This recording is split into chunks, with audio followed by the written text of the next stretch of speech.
Welcome back, everyone. I'm Hutch with Sovereign Citizen Encounters, and today we're looking at a case that unfolded in Judge Shackelford's courtroom.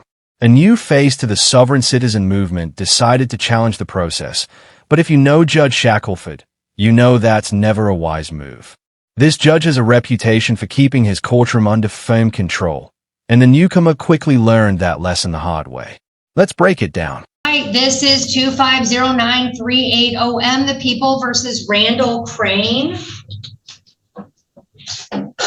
We ready on Randall Crane? Mr. Crane's coming up.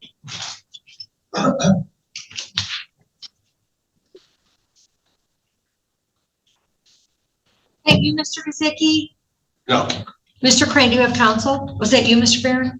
Your Honor, Todd Barrett. I did speak with Mr. Crane prior to the court calling the case today. I think that at this time, Mr. Crane's probably best served proceeding on his own. There are some constitutional arguments that he's raising that I don't think, as a member of the bar, I can. Oh, is he a sovereign citizen? He's making some sovereign arguments, yes. Okay, I have very little patience for them. I will let you know that, sir. So, okay, tell me your name. My name is Randall Crane. That's a living name, not a corporate fiction. So you're a real person named Randall Crane. Real person. Okay. Okay, no, listen to me. Sir, you're here today because you have some charges against you. All right. I'm challenging the court's jurisdiction. Okay, well, denied. Your motion's denied. I have jurisdiction to the Constitution of the state of Michigan. What's your next? I'm not arguing with you, sir. I have jurisdiction. So you have to provide subject matter jurisdiction as well as personal jurisdiction to me before these. He tries to raise his voice at the judge, thinking it will work in his favor. But it quickly becomes clear that strategy is anything but smart. Your motion's denied. I have jurisdiction under the Constitution of the state of Michigan. What else? What else? You do not have jurisdiction over the national. I just said I did. No, you don't. All right. All right. So, sir, do you want to proceed on these cases and talk to the prosecutor? Don't look on your phone while you're talking to me. If you my notes are on. No, you listen to me. If you don't know your sovereign citizen arguments well enough to come up here and say them, I can tell you can't have a court. I can tell you can't have a phone. Judge Shackelford no longer entertains sovereign citizen antics, so this defendant will be back when his trial date arrives. If you want to see his very first hearing, the link is in the description. Now we shift to Magistrate Chisholm's courtroom, where a driver facing a speeding ticket is ready to tell his story, though the magistrate has his own perspective to consider. I want you to listen to me. You're here today on misdemeanor charges. No talking. You're brought into court. You've already been arraigned. You have a charge of interfering with police officers in the while they're doing official business. That's a misdemeanor, punishable by up to 90 days in jail and a fine of up to $500. You also have a civil infraction for operating using a mobile electronic device, first offense while operating a motor vehicle, a charge of no proof of insurance. Those are both civil infractions. Civil infraction for no proof of or no registration in a motor vehicle. So those are the charges against you, sir. I'm going to tell you the rights that are actually real rights that you have in this court. You have a right to an attorney appointed at public expense if you are indigent without money to hire an attorney, and if the offense charge requires a minimum jail sentence or the court determines that it might sentence you to jail. The appointing authority will decide if you are indigent and appoint counsel if you are eligible. You may have to repay the expense for an appointed attorney. You may contest your ability to pay the ordered fees if the court attempts to collect any cost for an attorney, and the court must determine your ability to pay at that time. If you have a trial, you have the following rights. You have a right to, this is how trials work. You have a right to call witnesses to speak for you at trial, and you can get an order signed by the court to require witnesses to come to court. You have a right to see, hear, and question all witnesses against you at trial. You have a right to be a witness for yourself or to remain silent. If you chose not to be a witness on your own behalf, the prosecutor could not comment on your refusal to testify. Lastly, you have a right to be presumed innocent unless you are proven guilty beyond a reasonable doubt. If you enter a plea, obviously you'd be waiving those rights. You also have a right to be released on bond. Now, it looks like you previously stood mute on these charges, so you're here today for a pretrial. You have a few options, sir, under the law of the United States, the Constitution of the state of Michigan, and statutory law and court rules in the state of Michigan. You can either retain your own attorney to proceed on this case, or you can have a pretrial with the prosecutor directly and try and work out an agreement, or we can set it for a jury trial, okay?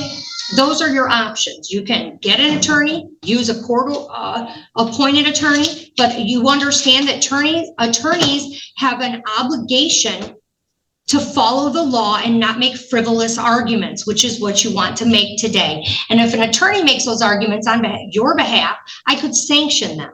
So no attorney on this green earth is going to come in and make the frivolous arguments you're making on your behalf. Or you can speak to the prosecutor, or we can just set it for a jury trial. Out of those, I don't want to hear it. I want you to pick out of those four options what you want to do. Hire an attorney, speak with court appointed attorney, talk directly to the prosecutor to work towards a resolution, or set a jury trial. Pick. Let me ask you a question.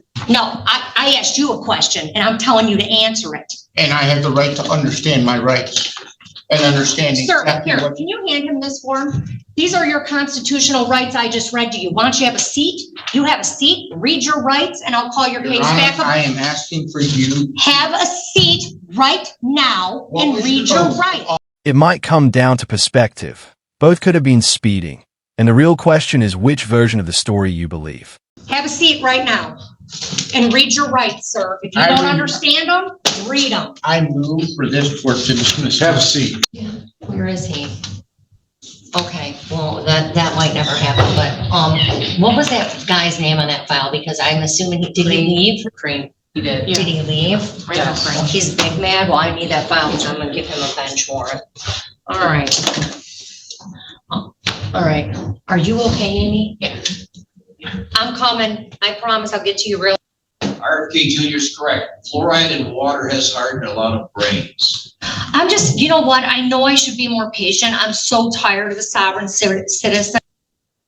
All right, we're coming back up. This is 2509380M, the City of Taylor versus Randall Crane. Mr. Crane, you want to come back up? Mr. Crane, did you have a chance to go over your constitutional rights that I provided to you?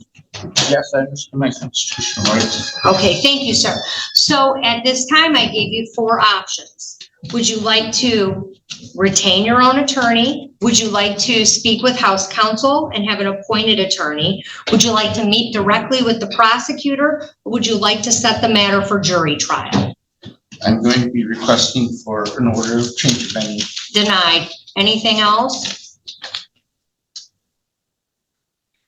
There's no basis for that, sir. So I'm asking you, we'll just set it for a jury trial, okay? I have to understand everything in regards to my case. Sir, I gave you your constitutional rights so that you could review them. I also gave you the attorney, a court-appointed attorney to go over those rights with. So I gave you an opportunity to understand your rights. I'm not going to entertain, listen, I'm not entertaining your sovereign citizen arguments because they're unfounded and they're not legal. There's no legal basis for them. So I'm not doing it. So now I'm asking you, out of the four choices I gave you, which one would you like to do? I am required to understand everything in regards to my case, Okay. including subject jurisdiction matters. All right, well, you could do your Personal research. I'm setting this for a jury trial. We'll see you back for your jury trial on November 14th of 2025 at 9:00 a.m. I really recommend you retain an attorney prior to that date, sir, because I know I'm going to tell you what you're not going to do: waste the citizens of Taylor's time with your nonsensical arguments. You're going to come in. You're going to try your case. Again, if you want to talk to House counsel, you could do so. All I'm right. not wasting the city of Taylor's time. Okay, good. We'll see you on your trial date. Have a good day. That detail gives the judge a major clue. When a larger vehicle is next to a smaller one, radar typically picks up the bigger or faster car first. By pointing that out, The defendant may have unintentionally provided the judge with evidence against himself. We have a Samsung. It's either going to be Mr. Wiggins, Mr. Walker. Let's see. There's somebody signing up for a pretrial. Screen name Samsung. There we got sound on Samsung. What is your name? I'm Jonathan Wiggins. Okay. Your ticket is 25 RO03001. This is a speeding ticket that was issued on the 9th of May at about 1:30 in the morning. You're eastbound 11 Mile in Lafayette. You were cited 35 and a 30. You can admit or deny responsibility, or you can admit responsibility with an explanation. How do you wish to proceed?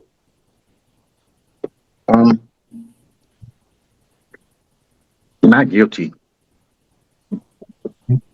Raise your right hands, please. Do you swear or affirm that the testimony you're about to give in this matter will be the truth? Yes. Okay. The officer will testify first, please. Your Honor, on the listed date and time, I was traveling eastbound on 11 Mile approaching Lafayette when I observed a black 2021 GMC Yukon traveling westbound on 11 Mile,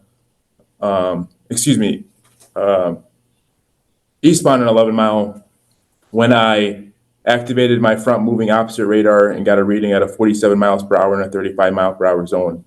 I also observed the vehicle moving at a very high rate of speed, and that's when I activated my radar. The radar was tested before and after my shift, and I am certified to operate radar, Your Honor. Thank you. Mr. Wiggins? Sir? You want to hear my statement is what you say? Yes. Okay. I'm Jonathan Wiggins. I was coming home from work, 1:30. I take that route.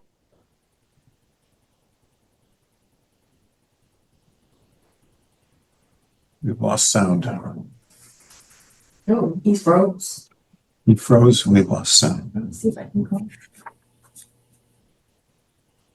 we have a phone number? We do. Your Honor, I'd like to just to clarify something. I was traveling, I might have missaid something in my testimony, but I was traveling westbound. The vehicle was traveling eastbound on 11. I don't know what happened, but it just cut off on me. Yeah, but we got you back. Okay. So where it left off was you said you were on your way home from work? Yeah, I get off at 1:15, and I take 11 Mile every day, and I know to do 35 miles an hour on 11 Mile Road and 45 miles an hour on Woodward. I don't have no reason to be racing up and down the street. I'm 60 years old. It was a car on the side of me when he was in front of us, facing us. And when he pulled me over, he said, "You know, you pulled me over for?" I say, "No, I don't." He was like, "You were speeding." And I was like, "Well, it was two cars. We were side by side on the lane. So how was I speeding?" And he said, "I visually radared you at 47." And I said, "Excuse me?" And at first he didn't have a radar. When I read my ticket, it says that he used a radar. And then he said, "Well, I'm just going to give you a ticket for 1 to 5 over." I still take this route every day. I'm tiptoeing just to get to 75 so that I can get home. It's kids racing up and down Woodward and all type of sports cars. I'm not one of those. And I didn't like him saying that I was speeding. And it was just.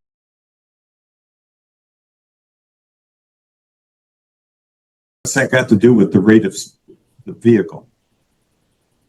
I was doing 35 miles an hour on 11 Mile Road all the way to 75. I don't know how he clocked me at 47. It was two cars. It was me and another car. We were